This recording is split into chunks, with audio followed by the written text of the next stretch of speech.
नमस्कार साथियों, आपका स्वागत है हमारे YouTube चैनल सुपर मास्टर में।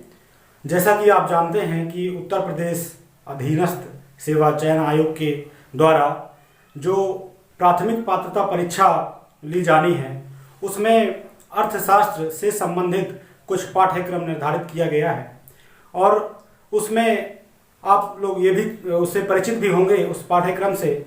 और अगर परिचित नहीं हैं तो हम आपको अपने चैनल सुपर मास्टर में उसके बारे में बताने वाले हैं और क्रमशः हम जानेंगे कि उसमें क्या सिलेबस है, आपको क्या जानना है क्या नहीं जानना है और किस किस सिलेबस में आपको ज़्यादा फोकस करना है और किस किस सिलेबस में आपको ज़्यादा ध्यान रखने की ज़रूरत है। तो चलिए साथियों, हम सबसे पहले किसी एग्ज़ाम की तैयारी करने से पहले उसके पाठ्यक्रम पे नज़र डालते हैं और देखते हैं कि इस पूरे सिलेबस में जो एक इकोनॉमी या इंडियन इकोनॉमी का कितना पोर्शन है उसके बारे में सबसे पहले हम आपको बताते हैं। तो जैसा कि आप देख पा रहे हैं इसमें कि आपको भारतीय अर्थव्यवस्था 1947 से 1991। साथियों, इसमें आपको अर्थव्यवस्था या अर्थशास्त्र के कोई ऐसे सिद्धांत या ऐसी कोई घटनाक्रम के बारे में नहीं जानना है। इसमें आपको कुछ तथ्यात्मक जानकारी और इकोनॉमिक डेवलपमेंट या आर्थिक विकास से संबंधित कुछ ऐसे तथ्यों के बारे में जानना है जो आपको एक बेसिक जनरल नॉलेज या एक जनरल स्टडीज के अंतर्गत जाननी चाहिए। तो देखते हैं, और पहला जो आपका इसमें बिंदु है वो है योजना आयोग के बारे में। आप जानेंगे कि योजना आयोग क्या है, वो उसकी क्या महत्ता रही, क्यों जरूरत पड़ी योजना आयोग की और उसका क्या संबंध हमारी पंचवर्षीय योजनाओं से रहा है।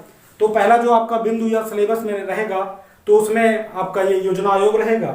और चूंकि योजना आयोग का निर्माण ही पंचवर्षीय योजनाओं के लिए या उनको बनाने के लिए किया गया था तो साथ में आपके सिलेबस में पंचवर्षीय योजनाओं का ही पोर्शन रहेगा।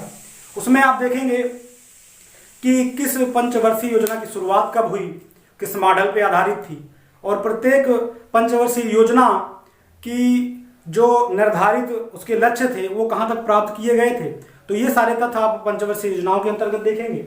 और इसी पाठ्यक्रम में आपका जो अगला बिंदु रहेगा वो मिश्रित अर्थव्यवस्था का विकास और निजी एवं सार्वजनिक क्षेत्र से संबंधित रहेगा। इसमें आप जानेंगे कि भारतीय अर्थव्यवस्था में कौन सा क्षेत्र सरकारी या घरेलू क्षेत्र से संबंधित रहेगा, कौन सा क्षेत्र पूंजीवाद या व्यक्तिगत क्षेत्र से संबंधित रहेगा।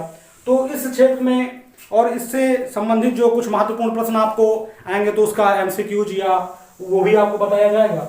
और इसी क्रम में जो हम अगर आगे बात करें तो उसमें आपको हरित क्रांति जानना होगा, हरित क्रांति के बारे में पढ़ेंगे और हरित क्रांति के बारे में आप जानेंगे कि इसका किन क्षेत्रों में महत्व रहा है, ये कब शुरू की गई थी और इनकी जो निर्धारित लक्ष्य थे वो प्राप्त किए गए थे कि नहीं किए गए थे। ये सारे मुख्य बिंदु आप इसमें जानने वाले हैं। और आगे अगर हम बात करें तो दुग्ध विकास और ऑपरेशन फ्लड के बारे में जानेंगे।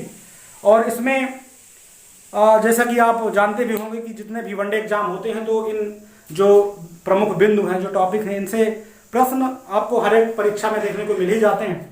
तो ये भी आप जानने वाले हैं। और आप जानेंगे कि बैंकों का राष्ट्रीयकरण तथा सुधार और इसमें जो हमारी वित्तीय व्यवस्था या वित्तीय ढांचे के सुधार में बैंकिंग सेक्टर का क्या योगदान रहा है, कहाँ तक महत्वपूर्ण रहे हैं, इस बारे में आप जानने वाले हैं। और अगर आगे बढ़ें तो आप देखेंगे कि 1991 में जो आर्थिक सुधार हुए हैं तथा उसके बाद की अर्थव्यवस्था, तो आप ये जो एक तरह का पाठ्यक्रम है इन बिंदुओं को देखकर आप एक तरह से मोटा अंदाजा ये लगा सकते हैं कि आपको कोई सैद्धांतिक या सिद्धांत पढ़ने की आवश्यकता अर्थशास्त्र में है नहीं। आप जो जानने वाले हैं वो कुछ तथ्यात्मक चीजें और कुछ आंकड़े, तो उतना ही आपके लिए पर्याप्त रहेगा, महत्वपूर्ण रहेगा। और 1991 के बाद की जो इकोनॉमी है वो आपको जानना होगा और उससे संबंधित जो घटनाक्रम है वो आप जानने वाले हैं।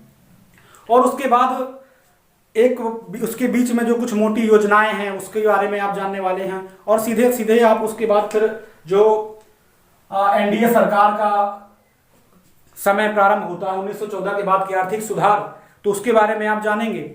और उसमें क्या है कि ज्यादातर जो 1914 के आर्थिक सुधारों में 2014 के बारे में जो योजनाएं शुरू हुई हैं उसमें कितनी योजनाएं एनडीए सरकार ने चालू की हैं, उनका क्या प्रभाव पड़ा है हमारे आर्थिक क्षेत्र और आर्थिक विकास पर, उन सारी चीज़ों के बारे में आप जानने वाले हैं। और इसी संबंध में अगर हम बात करें तो हमारे पाठ्यक्रम में ही कृषि सुधार और एग्रीकल्चर से रिलेटेड जो हमारे योजनाएं बनी हैं उनका जो इम्प्लीमेंटेशन हुआ है और वो कहाँ तक सफल हुई हैं, कहाँ तक असफल हुई हैं, इस बारे में आपको जानना पड़ेगा। और श्रम सुधार से संबंधित जो हमारी योजनाएं रही हैं, जो हमारी नीतियां बनी हैं सरकार द्वारा, उसके बारे में भी आपको जानकारी रखनी पड़ेगी। और अंत में जो आप जानने वाले हैं इस पेट के सिलेबस में, तो आपका जो बिंदु अंतिम रहेगा वो जीएसटी के बारे में रहेगा कि जीएसटी कब शुरू हुई और इसके क्या प्रभाव और क्या घटनाक्रम रहा पूरा, इसके बारे में फिर आप जानेंगे।